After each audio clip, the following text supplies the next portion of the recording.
नमस्कार साथियों, मेरा नाम है आर.के. सिंह। संस्कृति आईएएस यूट्यूब प्लेटफॉर्म पर आप सभी का स्वागत है। आज हम जिस टॉपिक की चर्चा करने वाले हैं ये जुड़ता है पर्वतीय राज्य हिमाचल प्रदेश से, जिसे हम देवभूमि भी कहते हैं। और ये एक न्यूज आ रही है जिसमें ये कहा जा रहा है कि हिमाचल प्रदेश अब बना है पूर्ण साक्षर राज्य। तो इसी न्यूज की चर्चा करने वाले देखेंगे कि आखिर ये न्यूज है क्या और इसके संदर्भ में किस तरह से कहा जा रहा है कि हिमाचल प्रदेश अब पूरी तरह से पूर्ण साक्षर राज्य बन गया है।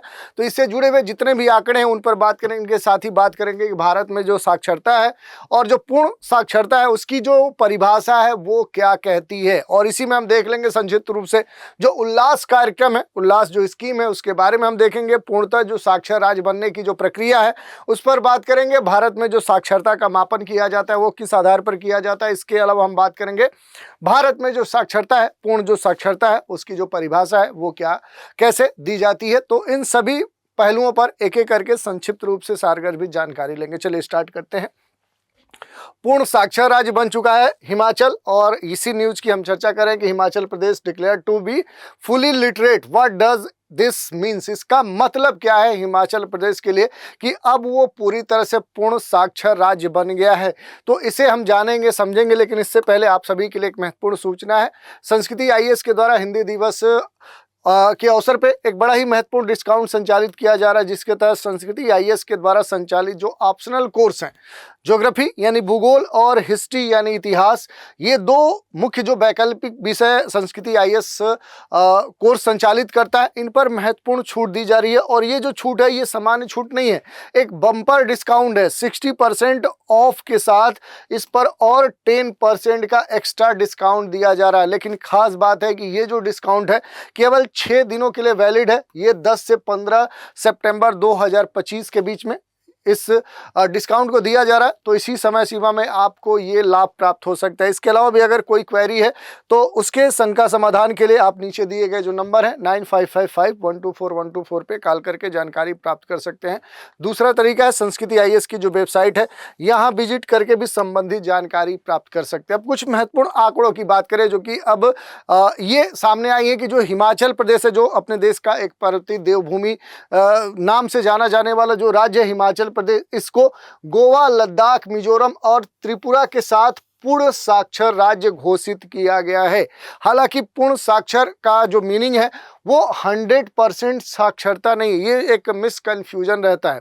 इसका मीनिंग क्या है कि राज्य ने 95% से अधिक जो साक्षरता दर है वो हासिल कर ली है, वो अचीवमेंट प्राप्त हो गया है। जबकि हिमाचल में ये जो दर है ये 99.3% है। अन्य राज्य भी इस श्रेणी में आते हैं, हालांकि उनमें से किसी में भी पूर्ण जो सार्वभौमिक साक्षरता है वो नहीं है। तो इस तरह की बातें देखने को मिली है।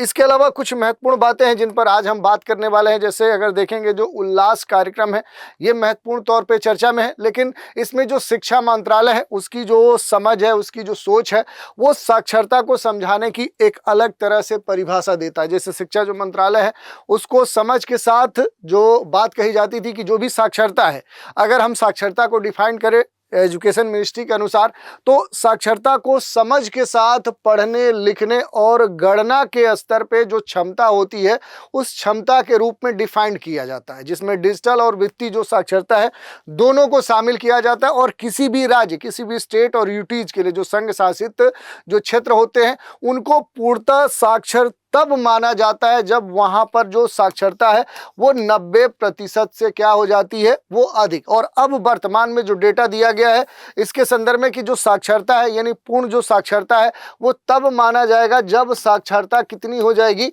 वो 95% यानी 95% साक्षरता वो राज्य या वो भी जो केंद्र शासित क्षेत्र होगा वो प्राप्त कर लेगा। और ये जो परिभाषा है ये कब से वैलिड है, तो ये अगस्त 2023 से इसी परिभाषा को मान्य माना गया है, जिसमें 15 वर्ष से अधिक जो आयु के लोग हैं उनके लिए वैक्स जो भी एडल्ट एजुकेशन है उसको बढ़ावा देने के लिए 2022 में खास तौर पे जो उल्लास कार्यक्रम है ये स्टार्ट किया गया था। दूसरी बात करें कि ये जो कार्यक्रम है ये 2030 तक 100% साक्षरता प्राप्त करने के उद्देश्य से उल्लास संयुक्त राष्ट्र के सतत विकास लक्ष्यों और भारत की जो भी राष्ट्रीय शिक्षा नीति 2020 है उसके अनुरूप ये क्या कर रहा है, काम कर रहा है।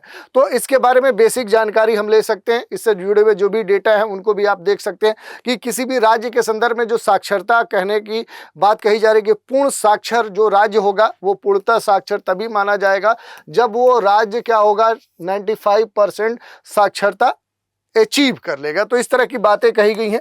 इसके अलावा अगर आप देखेंगे थोड़ा सा उल्लास कार्यक्रम के और महत्वपूर्ण मुद्दों की बात करें तो जो भी हमारे देश में जो अलग अलग समाज हैं उन सभी समाजों के लिए जो शिक्षा है वो आजीवन समझने की बात इस कार्यक्रम में कही गई है। और इसी के आधार पर कहा गया है कि जो शिक्षा मंत्रालय है उसके द्वारा 2022 में ये एक खास पहल के तहत जो उल्लास कार्यक्रम है ये स्टार्ट किया गया था। 2022 में शुरू की गई जो राष्ट्रीय वयस्क जो शिक्षा पहल है ये महत्वपूर्ण हो जाती है क्योंकि ये इसके लिए जो एज लिमिट है वो फैक्टर काम करता है क्योंकि 15 वर्ष या उससे अधिक आयु के उन व्यक्तियों को ये कार्यक्रम लक्षित करता है जो कहीं ना कहीं औपचारिक जो स्कूली शिक्षा है उससे वो वंचित रह गए, वो छूट गए हैं तथा इसका जो उद्देश्य है उन्हें पढ़ने लिखने और अंकगणित डिजिटल जो कौशल है वित्तीय जो साक्षरता है उससे क्या करना है उनसे परिचित कराना है, यानी उन्हें इसका ज्ञान करवाना है।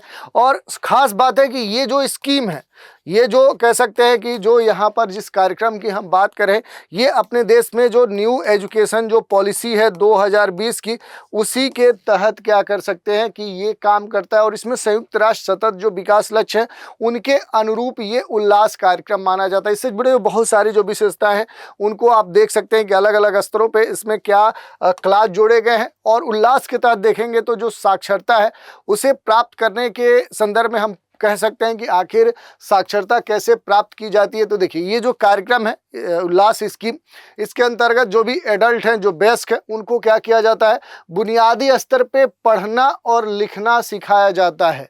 यही नहीं इसमें खास तौर पे जो अंक गणित है यानी क्लास 3 तक की जो भी गणनाएं हैं उनको सिखाया जाता है। और इसके साथ ही जो भी व्यवहारिक जीवन में जो भी व्यवहारिक कौशल हैं जैसे समय देखना, समय पर पढ़ना, कैलेंडर का उपयोग करना, पैसे की लेन देन के लिए जो भी गणनाएं हैं यानी पैसे संभालना, चेक पर साइन करना, चेक से जुड़े हुए डेटा लिखना या फिर सुरक्षित जो भी डिजिटल लेन देन है उसे ये कर सके, ऐसे व्यवहारिक जो कौशल हैं वो सभी वो इस स्कीम के तहत इन्हें सिखाए जाते हैं। प्रशिक्षण के स्तर पे जो भी मोबाइल ऐप हैं या फिर कह सकते हैं ऑफलाइन माध्यम से जो भी छात्र हैं और जो सामुदायिक जो यहाँ पर स्वयं सेवक हैं उनके द्वारा खास तौर पे यहाँ पर जो व्यवस्था है वो सुनिश्चित की जाती है। इसके बाद जो भी शिक्षार्थी कार्यात्मक जो साक्षरता है, संख्यात्मक जो मूल्यांकन है उसका जो परीक्षा है वो ये देते हैं और उनके द्वारा चुनी हुई जो भी भाषा है उस भाषा में 150 अंकों की क्या होती है इनका एक टेस्ट एक परीक्षा होता है। और सफल जो अभ्यर्थी हैं उनको राष्ट्रीय मुक्त विश्वविद्यालय शिक्षा संस्थान के द्वारा जो NIOS है उसके द्वारा आधारभूत साक्षरता संख्यात्मक प्राप्त करने का एक जो सर्टिफिकेट्स है वो भी प्रदान किया जाता है। तो इस तरह से इसके बारे में हमने बेसिक जो जानकारी है वो देख ली। इसके साथ ही अगर हम बात करेंगे पूर्णतः जो साक्षर राज्य है वो बनने की जो प्रक्रिया है वो क्या है ये आपके लिए महत्वपूर्ण हो सकते हैं। तो देखिए जो पूर्ण साक्षर का जो दर्जा है ये प्राप्त करने के लिए किसी भी राज्य के संदर्भ में राज्य सबसे पहले क्या करता है तो राज्य में सबसे पहले घर घर जाकर डू टू डू क्या किया जाता है सर्वे किया जाता है, डेटा का रिकॉर्ड एक जगह रखा जाता है और उस डेटा के माध्यम से साक्षर न होने वाले जो वयस्क है उन्हें आइडेंटिफाई किया जाता है। और इन सभी व्यक्तियों को उल्लास कार्यक्रम के तहत क्या दिया जाता है ट्रेनिंग दिया जाता है, प्रशिक्षण प्रदान किया जाता है। कार्यात्मक जो भी साक्षरता है, संख्यात्मक जो मूल्यांकन है उसका एक परीक्षण होता है और उस परीक्षण के माध्यम से उनका भी परीक्षण किया जाता है। जिन राज्यों में देखें जो निरक्षर वयस्क है उनकी जो संख्या है अगर वो अपेक्षाकृत क्या है वो कम है और पहले से उच्च जो साक्षरता स्तर है या फिर छोटी जो पॉपुलेशन है जनसंख्या है उस कारण से वे इस लक्ष्य को अधिक तेजी से प्राप्त करते हैं। तो इस तरह की स्थिति देखने को मिलती है। जैसे कुछ एग्जाम्पल यहाँ पर दिए गए हैं। जनगणना जो 2011 है उस जनगणना के अनुसार गोवा, हिमाचल प्रदेश, मिजोरम और त्रिपुरा जैसे जो राज्य हैं इनकी साक्षरता दर पहले से क्या हुई है राष्ट्रीय औसत जो दर है 70% उससे भी क्या है, ये अधिक पाई गई है। अब भारत के संदर्भ में बात कर लेंगे कि भारत में जो साक्षरता है इसका मेजरमेंट कैसे होता है। तो 2011 की जनगणना में जो भी साक्षरता है, उस साक्षरता को 7 वर्ष 7 ईयर्स या उससे अधिक आयु के एज के जो बच्चे हैं उनके लिए किसी भी भाषा को समझकर उस भाषा के माध्यम से पढ़ना, लिखना और लिखने की क्षमता के रूप में क्या किया गया, डिफाइंड किया गया साक्षरता को। और साक्षरता दर पुरुषों के लिए 80.9% और महिलाओं के लिए 64.6% यहाँ पर दर्ज किया गया, जबकि वयस्क जो साक्षरता है वो 15+ वाले आयु वाले जो लोग हैं उसमें 69.3 दर्ज की गई है। बाद के सर्वेक्षण में ये प्रगति आगे देखी जाएगी, क्योंकि अभी जनगणना फिर से होनी है, तो उसमें बहुत सारे जो आंकड़े हैं वो अब देखने को मिलेंगे। जो अभी तक आंकड़े हैं उसके अनुसार अगर देखेंगे, जो भी एनएसएस है उसके जो आंकड़े हैं उसके अनुसार 71वें दौर में 2014 तक का डेटा है, जिसमें राष्ट्रीय स्तर पे 71% जो वयस्क है वो साक्षरता दर यहाँ पर दर्ज की गई है। मिजोरम में 96%, गोवा में 90%, हिमाचल प्रदेश में 83% और त्रिपुरा में 86% साक्षरता दर्ज की गई है। इसके अलावा आप देखेंगे पीएलएफएस के द्वारा 2023-24 में जो भी डेटा है उसमें राष्ट्रीय जो साक्षरता दर है वो 77.5% है। ये अनुमानित की गई है, एक जम्पशन है, और इसमें जो मिजोरम राज्य है वहाँ पर 98.2% साक्षरता है, गोवा में 93.6 है, त्रिपुरा में ये 93.7 है और हिमाचल में 88.6। शीर्ष प्रदर्शन करने वाले ये क्या है, ये राज्य हैं भारत के। हालांकि जो 15 वर्ष से अधिक आयु के लगभग 22.3% जो भारतीय हैं वो अभी भी क्या है, वो साक्षर नहीं है, और इनके लिए खासतौर पर जो उल्लास कार्यक्रम है या 15 वर्ष से अधिक वाला जो कार्यक्रम है वो इनके लिए स्टार्ट किया गया है। और अभी तक भारत में जो ऐसे 22.3% जो 15 वर्ष से अधिक आयु वाले जो लोग हैं जो साक्षर नहीं है, उसमें जो राज्य से ये बिलोंग करते हैं उसमें बिहार से सबसे अधिक जनसंख्या है, जहां 33% से भी अधिक 15 वर्ष से अधिक आयु वाले जो लोग हैं जो लिटरेट नहीं है, मतलब साक्षर नहीं है। आंध्र प्रदेश में देखेंगे तो 31% से भी अधिक है, और ऐसे ही स्थिति कहाँ पर है, वो एमपी में है, जहाँ पर 28.9% 15 वर्ष से अधिक आयु के जो लोग हैं जो साक्षर नहीं है। तो इस तरह के जो डेटा है वो आपके लिए महत्वपूर्ण हो सकते हैं, तो इन्हें एक बार देख लीजिएगा। उल्लास कार्यक्रम जो है वो भी आपके लिए अहम हो सकता है, क्योंकि वो एक बार फिर से चर्चा में है। तो आज के एपिसोड में हमने खासतौर पर देख लिया कि जो हिमाचल प्रदेश है वो पूर्ण साक्षर राज्य बना है, और इसके अलावा जो उल्लास कार्यक्रम है इससे जुड़े हुए जो भी अन्य पहलू थे उन पर हमने बात की। तो आज के एपिसोड में इतना ही। आप सभी हमारे साथ बने रहे, इसके लिए धन्यवाद।